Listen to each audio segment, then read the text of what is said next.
kam iš jūsų atrodo kaip iš fantastikos srities. Tai va, žodžiu, kodėl Egipte, ar ne? Todėl, kad mano siela ten buvo įsikūnijus. Todėl, kad mano siela ten praėjo. Todėl, kad tai yra Egiptas, yra viena iš tokių visatos, ne visatos, Žemės planetos, stiprių galios vietų. Galios vietų. Taip jų yra daug kur tų galios vietų. Ir ypatingai, jo toliau aš buvau irgi kitoje ekspedicijoje, Brazilija, Bolivija ir Peru, ten irgi yra labai stiprios vietos, kur vyko aktyvacija.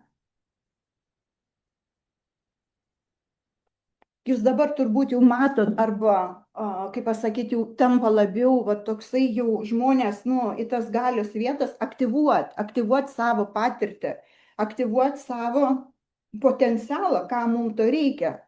Žiūrėkit, kol mes gyvenam 3D, mes užmiegam ir mes iš tikrųjų taip gyvenam tokie, mes čia gimėm, čia, suprantate, tai kad čia yra linijinis laikas, ar ne? Aš gimiau, aš mirsiu, mes tikslus statom ir einam nuo A iki B.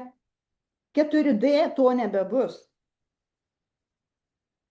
Nes mes einam į, lietuviškai pritrunku žodžių, mes einam į mnogamernąją sąmonę. Daugiasluoksnę galbūt galima, ar ne? Kada tu jau matai ir erdvę, ir visus laikus viename, kvantiškai jau eini, ar ne? Ta prasme, keičiasi labai daug kas.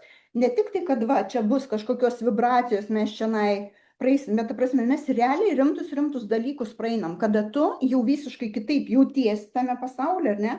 Kada tu priemi save kitaip, pas tave. Ir kartu su tuo, kada tu nebejauti to tokio kūno, tokio suspausto, tau darosi lengviau, kaifas, ar ne, tas sakralinis seksualumas. Čia neparašiau. Tai kad žiūrėkit, merginos, grįžkim prie tos temos, kai mes įpratę gyventi taip, kaip įpratę, kai pas mus pinigai ir materialūs dalykai yra tokie svarbus.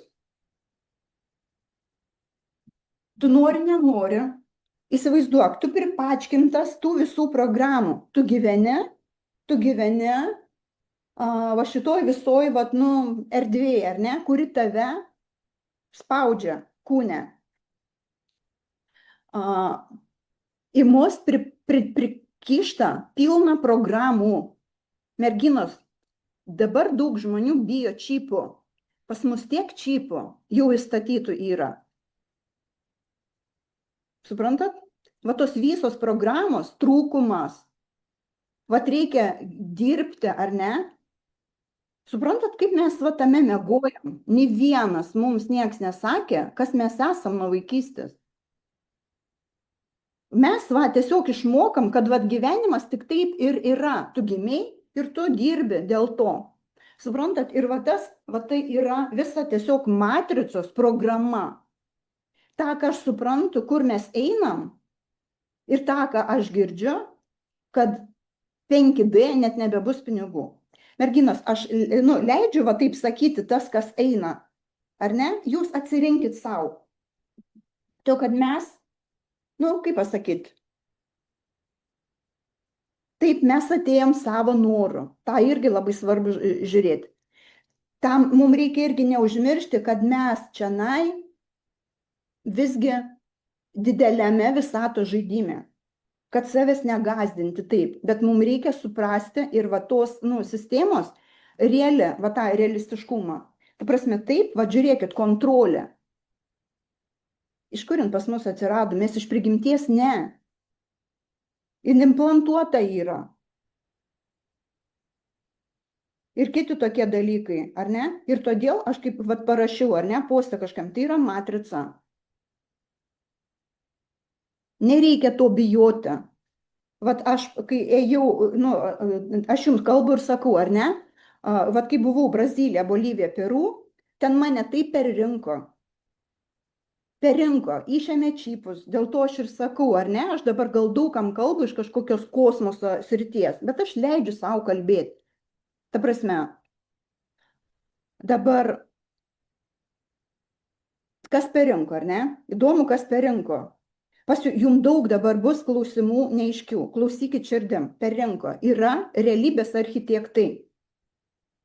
Žmogus ne taip gimė iš Dievo, Dievas sukūrė ir gimė.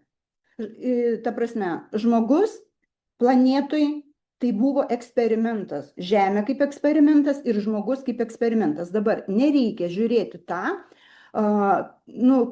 nepasiduoti tam, kad oi, čia su mumis eksperimentuoja, čia mus kažkur tai ten inaplanetenai ten išneša. Merginos, ne taip. Aš noriu, kad jūs suprastumėt, kad šitoj visatoj pagal kūrėjo planą mes visi gyvenam vieni dėl kitų. Bet taip yra ir tokių civilizacijų, kurios yra parazitinės, jeigu taip galim įsireikšti, ar ne? Bet juoda balta, jūs žinot, kaip gyvenime viskas veikia. Ir lygiai taip pat ir mūsų va šita 3D matrica, jinai nebuvo kūrėjo rankose, kur viskas gražu. Ir aš daug laiko nenorėjau